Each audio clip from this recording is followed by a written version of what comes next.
so glad you guys are here. I hope we're going to have a fun time today. I know sometimes like the presentations can be a little bit dry, a little bit. So I'm hoping that we'll have some fun and that we'll get some good information from us. So here's what we're going to do. I'm going to introduce myself first. So I'm Luke, Marketing Manager, Homeboy Industries. You guys heard me give a little bit of my background. So I've worked in marketing in nonprofits and churches and stuff like that for a little while.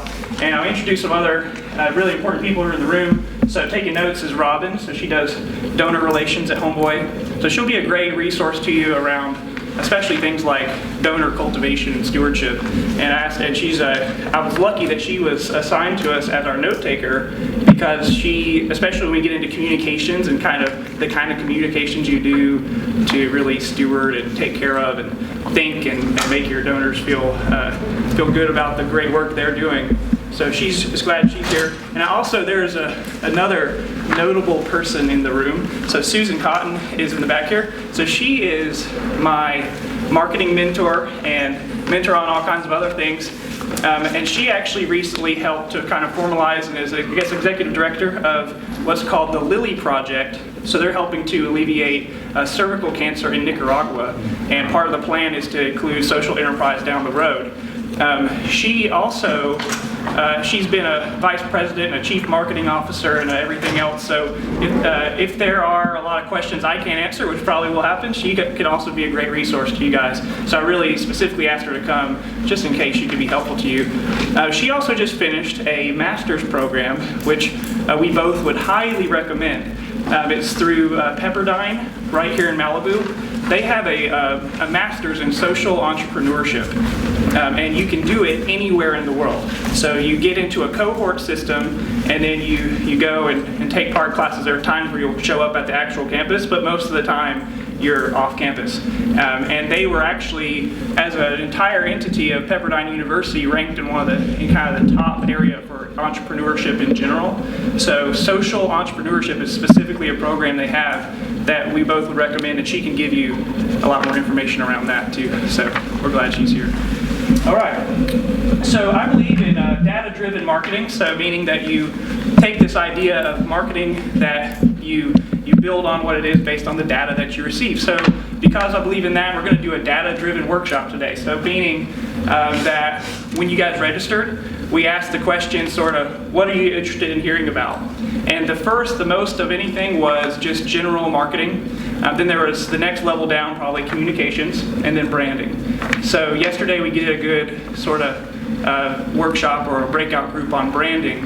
If you want to talk about that more later, we can do that. But today we're really going to focus on first, marketing with some practical information. Here's some stuff using Homeboy as just a case study. Not to say that we're the best and we're the only way to do it. Not to say I'm the ultimate expert in marketing or any of those kind of things, but to say, here's some stuff we do and it works well for us.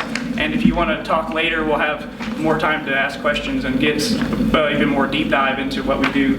What we'll do when we're in the mix of doing the marketing portion of the presentation, I'll do sort of like questions that are really directed so we can kind of move quickly because we want to cover as much as we can. So I'll say, how many of you this? How many of you in 20 seconds or less tell us how somebody else does it, kind of thing, so we can just keep moving forward. Then we'll get into communications, kind of the same sort of thing. Then I'll give a whole bunch of resources, and then this will be the section toward the end where we'll really open it up and we'll take 15-20 minutes just to do comments and questions and stuff like that. And I do want to say that I am going to move really quickly because we have a whole lot of stuff we want to talk about. All right, so marketing to move the needle. Actually, before we keep going, I want to ask a question. So how many in here would say your number one only job is to do marketing and communications? I'm the only one. Wow. Okay, that's what I thought it would be. So how many of you work sort of hands-on with trainees or clients, or you work with teams who work hands-on? Okay. And what other kind of fields do we have? What do you guys do in general? Development and fundraising. Development, fundraising. And what other fields do we have in the room besides? I'm the founder. I do everything. Founder. Do a little bit of everything. Oh, perfect. So that's what this is for. It's for you guys who, you aren't a marketer. That's not your only thing. That's not all you have to do. But somewhere along the way, let's ask it this way. How many of you have to do marketing functions, though? That's part of your job. Like, you got to do some of this. Yeah, pretty much almost everybody.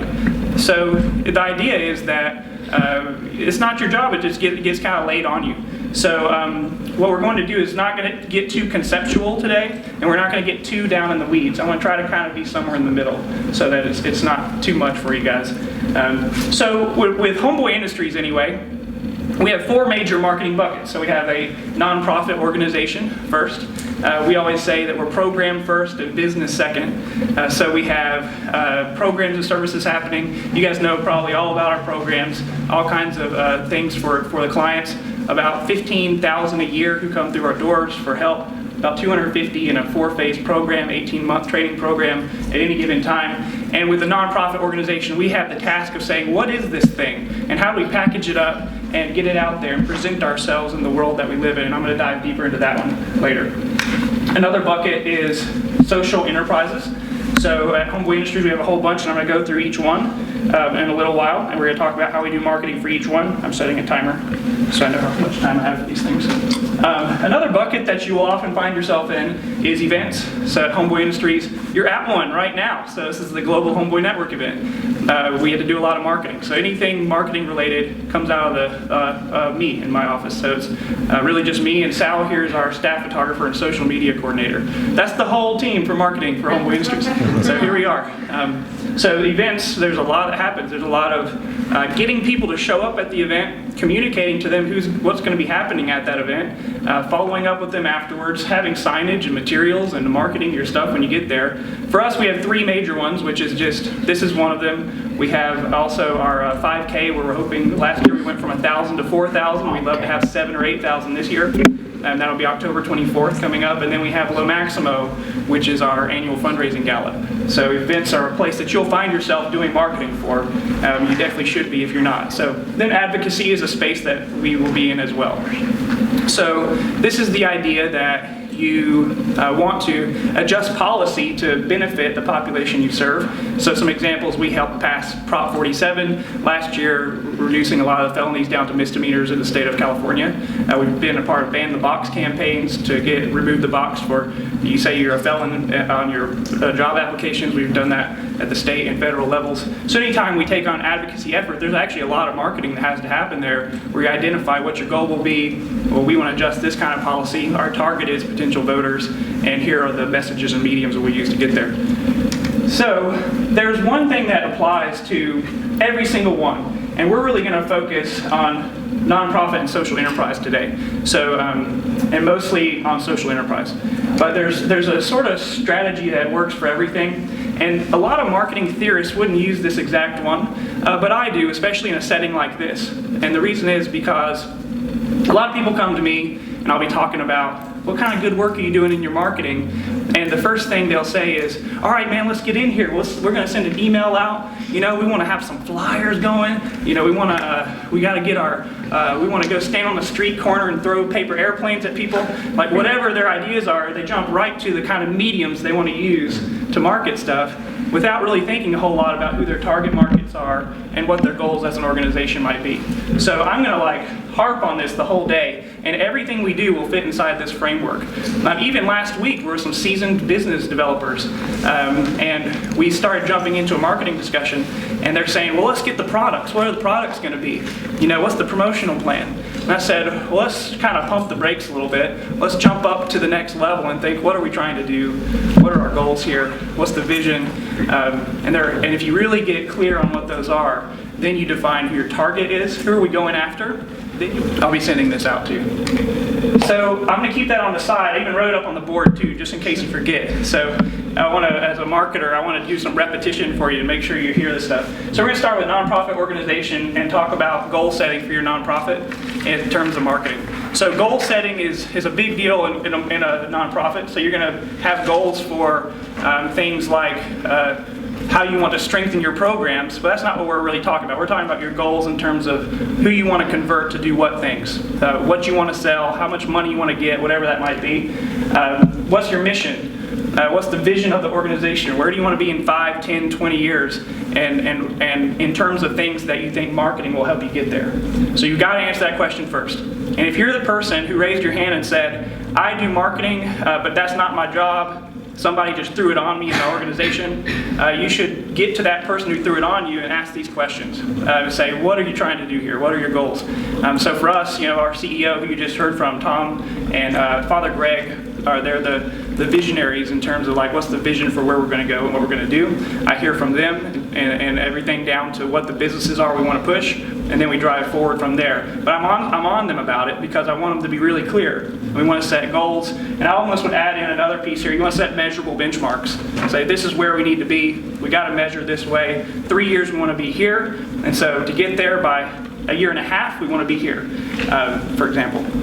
So another kind of thing that you think about for goals, some that we've had, for example, we said 60% contributed revenue, 40% social enterprise, so growing social enterprise revenue. That's really important to hear that from a CEO. So I say, okay, now I know which one to focus on. If it's to kind of just let our businesses do their thing and we want to grow our donor base, well, your strategy is going to be a whole lot different. Yeah. We also said, so we have about 200 to 250 trainees. We'd love to be at 500 trainees.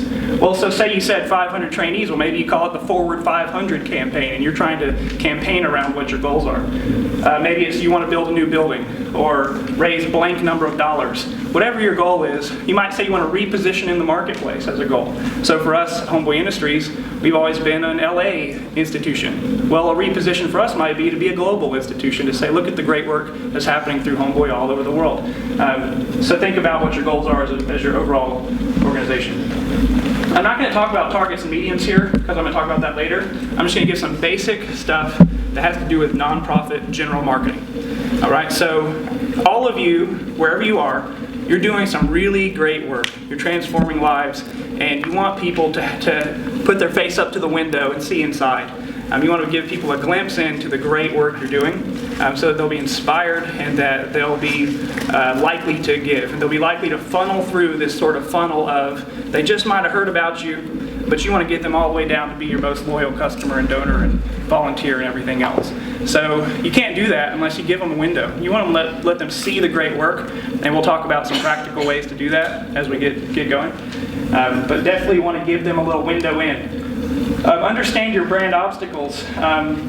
So we talked about this in the branding one yesterday, and I think our brand obstacle will be similar to the ones that everybody else in the room might have. So I like to use the example of Sam Adams Beer. Right now they're doing their brand obstacle is that they people think they only have like one beer, the Boston Lager, and they think it doesn't taste very good. So they're pushing against that obstacle. If you look at their commercials right now, there's like people tasting beers and stuff like this, and they're like, oh wow, I didn't know this was Sam Adams, I can't believe it. And they're like, did you actually know we had 80 beers? And I didn't know that. So they're pushing against an obstacle of how they've been perceived in the marketplace. Another example is the Buick commercial is another good one, where the guy walks out and he's clicking the button and the car's behind him because they think of him as kind of old Oldsmobile cars, So they're pushing against that brand obstacle by doing a commercial where they say, oh, that's not a Buick, what are you talking about?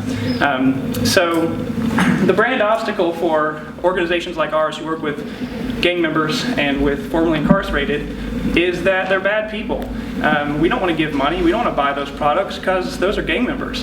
And they're bad people, they're just going to go and do more bad things. And so Father Greg has a great quote. He says, you can't demonize someone you know.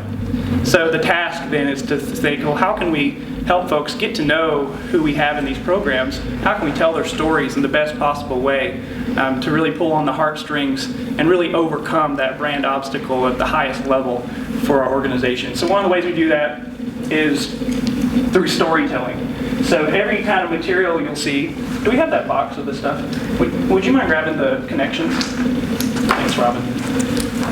So every kind of material you see has storytelling from Homeboy. We have a Tattoos on the Heart monthly giving site where it has featured transformation stories. Yesterday, you remember the 4-phase videos? High quality content to demonstrate, first of all, to inform of what our program and our 4 phases are, but also to tell stories. So you're seeing people riding the train into work. You're seeing them at home. You're seeing a life being transformed, and you're seeing it from beginning all the way through the transformation. So you're identifying sort of 3 things: what the problem was, where they were, what Homeboy did or your organization did for them, and then now where they are now. Those are kind of the big steps that you'll take. And so you'll see that. We just had one copy of the connection, so if we could just all I'll pass just it show you around. this one. Yeah. So this is like our quarterly newsletter. We'll talk more about this later too. But this, you'll see there's a story. And you'll recognize Pedro right on the front cover. This is our summer edition. I'm doing great work, but you want to tell your audience what kind of great work you're doing. There's all kinds of great ways to do that. But you know, a lot of people use infographics or they capture data. So for example, every time someone walks in our doors, we're writing down, we know who's coming through the doors. So we can say things like over 10,000 trainees or clients or former gang members walk through our doors every year. This much money will help this many people do this many things. So you want to think about how are you going to demonstrate impact? Some have really great infographics and stuff like that. The Lily project that Susan's working on, they have actually a really great example of a website that demonstrates their impact and it kind of walks you through. That's a question, and we can answer it later too if you want, but that question of how to monetize the impact, I would love to hear your thoughts on that as well. Okay, we'll write that one down. We'll come back to that one. How to monetize after you demonstrate the impact, how you're going to get money out of people. That kind of is how you use it to leverage that. Okay, we'll talk about that. Any other questions? Chime in, we'll write down, and we'll come back when we get there. When you said Lily something, is that going to be one of those resources you give us? Yes, it will be. It won't be on the screen, but I'll put it on the screen. So before you go, I'm going to have on one screen every resource. So if you don't take anything else, or if you're afraid you're not going to get the PDF, take a picture of the screen with your phone, and I'll have the Lily project up there. But it's all on one thing, so you'll be able to see every resource that we have. And I'm going to give you guys tons of stuff. Another thing is you line in the nonprofit organization bucket that we're still in. You line your efforts with development in the organizational framework. So you're not going to be like a marketing silo. You don't start just a marketing department that's disconnected from everything else. So we're working. Fundraising is the name of the game with the nonprofit organization. We're going to talk about social enterprise and driving revenue, but when you're talking overall organization of what you are and who you are, your program services, you're really trying in part, you're trying to work with your fundraising department. So an example of that is in our fundraising calendar in November, we're doing a lot of thank you, thank you, thank you. It's November, it's Thanksgiving season. And then you get into December and you're doing a lot of please give us money. It's end of year, tax deductions, give us a bunch of money. So I would align sort of the marketing efforts based on what the calendar is doing. I'm not going to do something, November might not be the month where I'll do a big push for our silkscreen embroidery or try to tell you about the fundraising event coming up in the spring. I'm going to say thank you, thank you, thank you for all the great stuff you've done, and try to do communications and messaging around the big hit items that fit with that organizational framework. Another way is to, we're always on a limited budget, so I'm keeping that in mind with what we're talking about. To find ways to connect with your community through marketing-related outreach. So, for example, we did a Transformation Stories Live event where we just get people down and they come into our space, they see the space, they see the transformation happening. It's a nice evening kind of thing. We had wine and a great meal and stuff, and then there's a little curtain backdrop. We introduce, and one of the trainees comes up and tells their story, and people leave with, if nothing else, they've moved from I never heard about Homeboy to somebody invited me to a thing I went to now I love them and I'm going to come to the next thing, or I'm going to give them money, or I'm going to be a volunteer. And it's just one way to kind of funnel people through from never hearing about you all the way down to being your most loyal customer and donor. Another is outreach to community organizations. Maybe if you don't have a lot of budget, you can still show up to a church or whatever if you have a religious affiliation in any kind of way. They love having you at their social justice fairs and whatever. So get in there and show up. You might be able to do things at colleges, depending on who your target is. We're at farmers markets, so we do a lot of outreach there. So you can put teams together. A great way to recruit and mobilize volunteers is through outreach on your behalf. This is the idea of saying we just want to get exposure for our organization. We want people to hear about us. No one maybe knows about us in this area. Maybe part of your goal is that you want to break into another area that you think has a lot of funders, so you're going to be showing up at farmers markets, passing out flyers, doing whatever. But this is on the overall organizational side under outreach. And then tours is the way we do that. We have about 1,000 people who come through our door for tours. So if you have a good space, or if you have, even if you're out doing a hammer to the wall or whatever, if you can get people out to come see the work, it can be really meaningful. All right, so that was overall nonprofit. You guys doing okay? Hanging in there? I'm going kind of fast, so am I going too fast? Okay, I want to give you as much as I can. I think that's what my hope is here.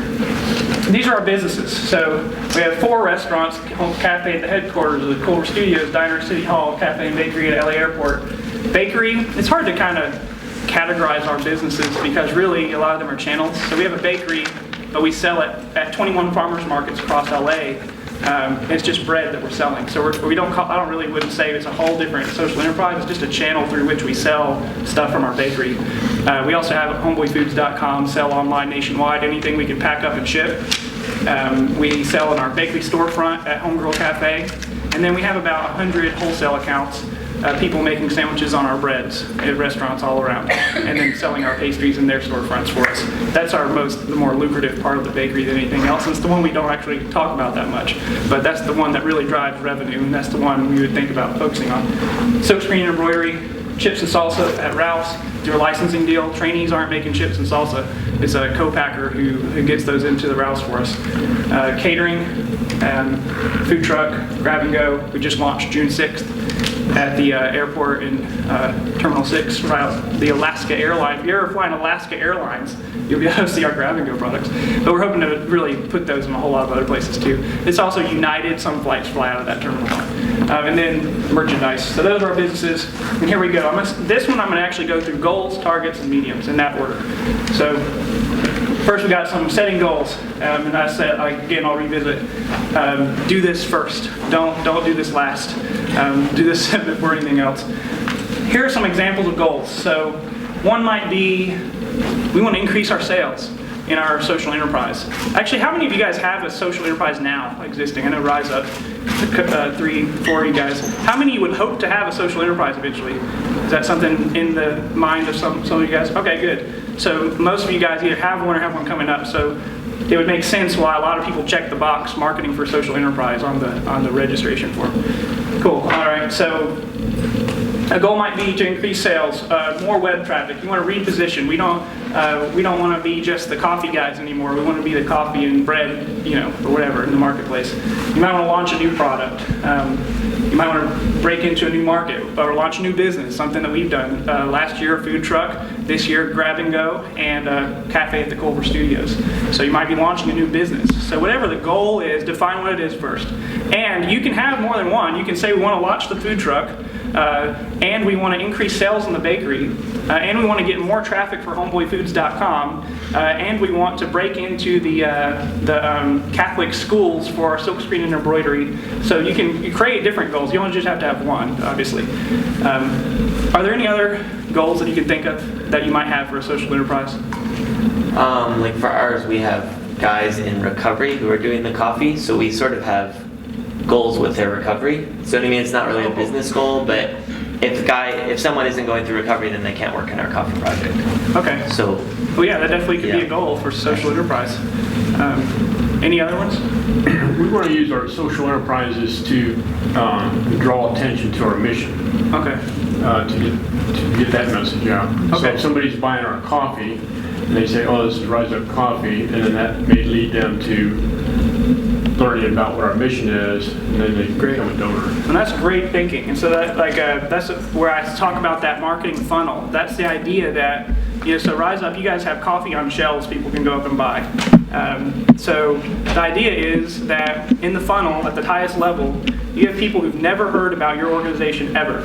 No one's ever talked about it. They've never seen it anywhere. And so they're at that level. They're a total outsider. Well, you got to think, what are your sort of touch points that are first level touch points? So one of them for Rise Up is you have coffee sitting on a shelf. So they're starting, as soon as they see that, they're in the next level of your sort of funnel of engagement. So you're thinking, we want to get them from being a person seeing a coffee on the shelf to the person that knows about our mission, who cares about our mission, who doesn't just support us by buying products, but wants to give us money and do whatever they can for us.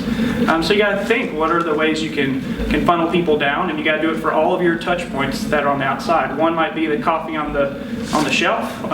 One might be that you strategize an event like Transformation Stories Live or whatever. You might not buy a bag of coffee, but you might come to an event with a friend with a dinner and a wine or whatever. You know what I mean? So you could think about what are the easy ways to get people down and funnel them through. So that could be another goal. Then here's a big one. So we have a lot of products and businesses. Any of you guys who ever start a social enterprise will have different products and probably maybe more than one business at one time. So you might have to ask yourself a question when you're setting goals. Which product do we want to push? Or which business do we want to promote? And that's a big question we have at Homeboy because we have a lot of them. Oh no. Good. Thought I lost it. All right, so one way to answer that question, what's the revenue and profit driving streams? So for us, it's catering or bakery or silkscreen. So people ask me all the time, like, man, how do you market 31 businesses, including every farmer's market? And I say, I don't, we focus on catering, bakery, wholesale, for me, CEO might say something different, and silkscreen. So silkscreen, those are the ones that drive revenue and they drive profit. There's a difference. Some you might be losing money on, so you might say, well, let's just keep it running. But some are really giving you have a good profit margin.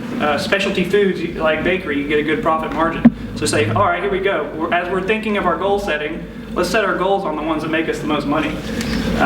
What do you want to be known as? Position in the market. So another one, Rise and Grind. You guys ever heard of them? It's an organization in Northern California. All they do is coffee. And that's where they want to be in the marketplace. And it wouldn't make sense for them to set their goals on their plumbing service with their Rise and Grind. That's who they are. That's who everybody knows them as. So when you're thinking about your goals, think, who are we? What's our core ethos and values that determine how we make our goals? What can operations support? Is an important question. So for example, when you start a social enterprise and you're trying to run it, you have trainees working in the program, there might come a time where your seasoned veterans all graduate from the program and you have a whole new round of 40, 50 new trainees in the program. Well, that's not the time to do the marketing blast, maybe. Or that might not be the time to prioritize that product or that business because operations aren't in order. Another way to think, so like for example, we get a new mixer in our bakery where we can pump out a lot more of that product now. Well, all of a sudden, that's the one we're going to push and blast everywhere because we know operations can support it. And so operations really isn't my area. Therese Nolasco, who's here, is our business development director. She would be able to give you more on operations side. But what I do is I just ask one question. I say, which of these products can you sell more of based on your capacity right now? Which one can grow? And so for us, it's catering, silkscreen, and bakery in general. We've been really trying to ramp up our operations and our ability to produce in the bakery. So that's how we determine. So as you're setting goals for social enterprise, what to market, what product, and what business, that's another question to answer. What are areas of opportunity versus your proven products? And this is a debated question. I've talked to my mentor about this before. But so this idea that you're like, well, we're just introducing this new product. It's at like 10% of its abilities.